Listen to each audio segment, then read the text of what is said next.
கோழி உற்பத்தி நாங்கள் உற்பத்தி ஆக்குறவங்க. கோழி உற்பத்தி இல்லாமல், குழி தோண்டாமல், கோழி கம்பம் உண்டாமல், மின்வாரி இல்லாமல் எங்கனையுமே நீங்கள் கரண்ட்டு இழுக்க முடியாது. அன்னைக்கு நிலைமைக்கு எங்களுக்கு நீங்கள் குரல் கொடுக்க வந்தீங்க. எப்படியும் நாங்கள் ஜெயிச்சோன்னா உங்களுக்கு எப்படியும் எங்கள் அப்பா எப்படி உங்களுக்கு பேர் வாங்கினாரோ அதே பேரை நான் வாங்குறேன்னு சொன்னார் இதே அமைச்சர். ஆனால் அன்னைக்கு நிலைமைக்கு சொன்ன நிலைமைக்கு இன்னைக்கு நிலைமை நாங்கள் நம்ம உற்பத்தி ஆக்குறோம், கரண்ட் கொடுக்குறோம், அவங்க பிள்ளைகளை தூங்க வைக்கிறோம். இதே கரண்ட்டுக்கு நம்மளும் போகாமல் இருந்தால் அவங்க எப்படி ஏசியில் தூங்குவாங்க? அவங்க என்ன நிலைமையில இருப்பாங்க? நம்மளும் 20 வருஷமா ஒரு நாள் 2 நாளில் 20 வருஷமாக போராடுறோம். 5 வருஷமாக நாங்கள் போய் சென்னையில் போராடி அங்கேயும் நாங்களும் அழுத கண்ணீர், சிந்தின கண்ணீர் அங்கே இருக்க தெய்வத்துகளுக்கு தெரியும். ஆனால் அந்த அமைச்சருக்கு தெரியலை. இன்னைக்கு நாங்கள் அழுத கண்ணீராக வந்தோம். ஆனால் அதுக்கு மேலே சொட்டு விழுந்துச்சு, கண்ணீர் சொட்டு விழுந்துச்சு. எங்கள் கண்ணில் வடிகிறது போல தான் வானத்தில் இருந்து விழுந்துச்சு. ஆனால் அமைச்சருக்கு கொஞ்சம் கூட ஈவரக்கமே இல்லாமல் போச்சு. இன்னைக்கு மட்டும் உங்களுக்கு ஒரு நேரக்கு வேலை நின்றுச்சுன்னா உங்களுக்கு எம்புட்டு காசு நட்டமாகுதுன்றீங்க. அப்போ எங்கள் தொழிலாளிகள் எத்தனையோ பேர் கம்பத்தில் சாகுறாங்க. இப்போ நாங்கள் அன்னைக்கு சென்னையில் இருந்தவங்களே ஒரு 100 பேர்த்துக்கு மேலே எங்கள் கண் பார்க்க எங்களோட போராட்டத்தை வந்தவங்களே செத்துருக்காங்க. அப்போ எல்லாத்தையுமே நாங்கள் இழந்துட்டோம். இன்னும் எங்களுக்கு வயசும் போகுது. இன்னும் எங்களுக்கு எப்படி நீங்கள் வேலை தருவீங்கன்னு நாங்கள் உறுதி ஏற்க முடியும்? நீங்கள் சொன்ன வாக்கு உறுதி என்ன ஆச்சு? எல்லாத்துக்குமே நாங்களே வர்றோம், நாங்களே உங்களுக்கு எல்லாமே முடிச்சு தரோம், வந்த சீட்டில் உட்காரமோ உட்காரலையோ எங்கள் அப்பா செஞ்ச வாக்கு உறுதி உங்களுக்கு செய்கிறோம். நீங்கள் இன்றைக்கும் செய்யலை, இன்றைக்கே முடிய போகுது. இல்லை இன்றைக்கும் செய்வீங்களா? இல்லை நெருக்கு வட்டில் நாங்கள் எல்லாமே செய்கிறோம்ட்டு வாக்குறுதி கொடுத்துட்டாங்க ஓட்டுக்கு. அதனால இது நாங்கள் ஜெயிச்ச உடனே திருப்பி நாங்கள் உங்கள் சொன்ன வாக்குறுதியை உற்பத்தி ஆக்குறோம் அப்படின்னு சொல்ல போகிறீங்களா என்னன்னே தெரியலை. மக்களை பூரா கண்ணீரை வடிக்க வைக்கிறீங்க. ஆனால் நீங்கள் சந்தோஷமாக தான் இருக்கிறீங்க. எல்லா வாக்குறுதியும் கொடுக்குறீங்க, எதுவுமே நிறைவேற்றலை. சும்மா அங்கனே போராட்டத்தை பண்ணுங்க. ஆனால் அன்னைக்கு நிலைமைக்கு நீங்கள் போராட்டத்துக்கு வந்தீங்க. இன்னைக்கு உங்களுக்கு கூட்டணி கட்சி வாச்சு உங்கள் ஊழலாம் வெளியே கொண்டுட்டு வர முடியலை, யாருமே கொண்டுட்டு வர முடியலை. நம்ம கண்ணீர் அந்த கூட்டணி கட்சிக்கு யாருக்குமே ஈவரக்கமும் இல்லாமல் போச்சு. மக்களை பூரா அழுக வச்சுட்டு அவங்க ஏசியில் நல்லா காலை ஆட்டிக்கிட்டு தூங்குறாங்க. உங்கள் பிள்ளை எப்படி தூங்கும்? நல்லா ஒரு மணி நேரம் யோசிச்சு பாருங்க. கம்பம் செஞ்சு கம்பம் நட்டு கரண்ட் இழுத்து உங்களுக்கு அனைத்து ஒப்பந்த தொழிலாளர்கள் இல்லாமல் நீங்கள் இல்லை. இன்னைக்கு எங்களை மறந்துட்டீங்க. ஆனால் நேர்கோட்டில் எங்களை அப்படியே தூண்டுதுவீங்க, அப்புறம் நீங்கள் படுத்துடுறீங்க. அப்படி இருக்கிற நிலைமைக்கு நீங்கள் எங்களுக்கு என்ன இன்னைக்கு அத்தாச்சு என்ன தரீங்க? நாளைக்கு உங்களுக்கு பிறந்த நாள் நீங்கள் கொண்டாடுறீங்க. இந்த கரண்ட்டு உங்களுக்கு இல்லாட்டினா நீங்கள் எப்படி கொண்டாடுறீங்க? ஆனால் எங்களுக்கு மக்கள் ஒத்துஇல்லை.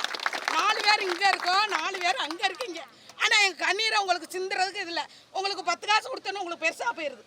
நீங்கள் பீஸா கால் போட போயிடுறீங்க. பீஸா காலை பூரா அமர்த்திட்டு நம்ம எல்லா மக்களும் ஒன்று சேர்ந்து ஒரு இடத்துல உட்காந்தோம்னா நம்மளுக்கு நல்ல விமர்சனம் கிடைக்கும். ஆனால் நம்ம மக்கள் அதை நினச்சும் பார்க்குறாங்கல்ல, நம்ம வாழ்தாரதையும் கேட்குறாங்கல்ல, நம்ம பிள்ளை ஊட்டியாலும் நினைக்கிறாங்கல்ல. இன்னைக்கு அவங்களுக்கு கரண்ட்டு மழை பெஞ்சிச்சுனாலும் ஏறி போட சொல்கிறாங்க. அப்போ அங்கே எப்படி கரண்ட் வருது அங்கே தொங்கிடுறாரு. அப்போ அவங்களுக்கு வாழ்தாரம் எதுவுமே இல்லை. என்னன்னா அதே ஏஇ போர்மனை கூட்டிகிட்டு போய் அந்த வேலையை ஒப்புக்கொள்ளுறாங்க.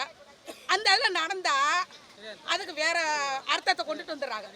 அப்போ என்ன செய்கிறாங்க? அந்த கூட போனவங்க அத்தாடி நம்மளுக்கு அந்த வேலை போயிடுச்சுன்னா போச்சுன்னு அவங்களோட ஒன்று சேர்ந்துடுறாங்க. ஆனால் நம்ம தொழிலாளர்களுக்கு யாருமே ஒத்துழைக்கலை. நம்ம தொழிலாளர் நம்மளை குளிய தண்ணி உள்ளே வச்சுறாங்க. அவங்க அங்கே கம்பத்தில் ஏறுறவங்க அவங்களுக்கு உசுரை வெறுத்து ஏறுறாங்க. அங்கே உசுரை கொடுத்துட்டு வந்துடுறாங்க. அவங்க குடும்பத்துக்கு யாராச்சும் நல்லா செஞ்சுருக்கமா? செய்யவே இல்லை. ஐயோ நம்ம அந்த ஏஐ போய் நம்மளை மாட்டி விட்டாங்கன்னா போச்சு. நான் சொல்கிறத நீ கேட்கணும்னா நம்மளை போகிற ஒப்பந்த தொழிலாளர்கள் சரின்றீங்க. அங்கே கேட்குறதுக்கு பதில் இன்றைக்கி அனைத்து பேரும் எல்லா அனுமதியத்துலையும் நிப்பாட்டிட்டு கரண்ட்டை நிப்பாட்டிட்டு நீங்கள் தான் கரண்ட்டு கொடுக்குறீங்க. அந்த கரண்ட்டை நிப்பாட்டுங்க, எல்லோரும் வந்து உட்காருவான்.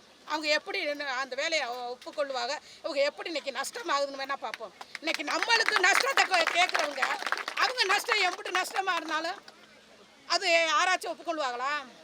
அப்போ தலை ஊரா நம்ம தலை தான் உருளுது. இப்போ 4 பேர் இங்கே இருக்கோம், 10 பேர் அங்கே இருக்கீங்க. அப்போ 10 பேர் நல்ல விளையாடுறீங்க, இந்த 4 பேர் நாங்கள் கெட்ட விளையாடுறோம். அப்போ எங்கள் கண்ணீர் எங்கே போகும்? அப்போ எங்கள் கண்ணீர் நீங்கள் உட்காந்தா தொழிலாளிகளாக இருந்து உள்ளுக்க வேலை வைக்கிறவங்களுக்கு உங்களுக்கு அந்த கண்ணீர் ஒரு நேரமாச்சும் உங்களுக்கு நினைப்பு வரும். ஆனால் அப்படியே மறைக்கிறீங்க. அந்த மறைக்காதீங்க. அனைத்து பேரும் உட்காந்தோம்னாக்கு இன்னைக்கு ஒரு நாளைக்கு நைட்டு தங்கினாலும் பரவாயில்ல, 3 நாளைக்கு தங்கினாலும் பரவாயில்ல, நம்ம கரண்டை பூரா அமுத்திட்டு வந்து உட்காருவோம். நம்மளை என்ன செஞ்சு விடுவாங்கன்னு அப்போ எந்த ஏரத்துக்கு போய் நம்மளை உட்கார வச்சாலும் பரவாயில்ல, நம்மளை எங்கே வேணாலும் போகட்டும். நம்ம இன்னைக்கு ஒரு நாளைக்கு அனைத்து பேரும் வெளியே வந்து நம்ம போராட்டத்தை ஒப்புக்கொண்டாளாக்கு நம்மளுக்கு உறுதியாக வேலை கிடைக்கும். நம்மளை ஏதாச்சும் ஒரு நல்லதுக்கு செய்வாங்க. இல்லாட்டி செய்ய மாட்டாங்க. என்ன 4 நாளைக்கு இப்படி கத்துவாங்க போயிடுவாங்கன்னு அவங்களுக்கு தின்னக்கா. இப்போ எங்கே போலீஸ் யாருமே காணாமே. இதே மதுரையில் ஓட்டிருந்தா எங்களை படுத்திருப்பாங்க. நாங்கள் வந்தோன்னா அதையும் கேட்டோம்.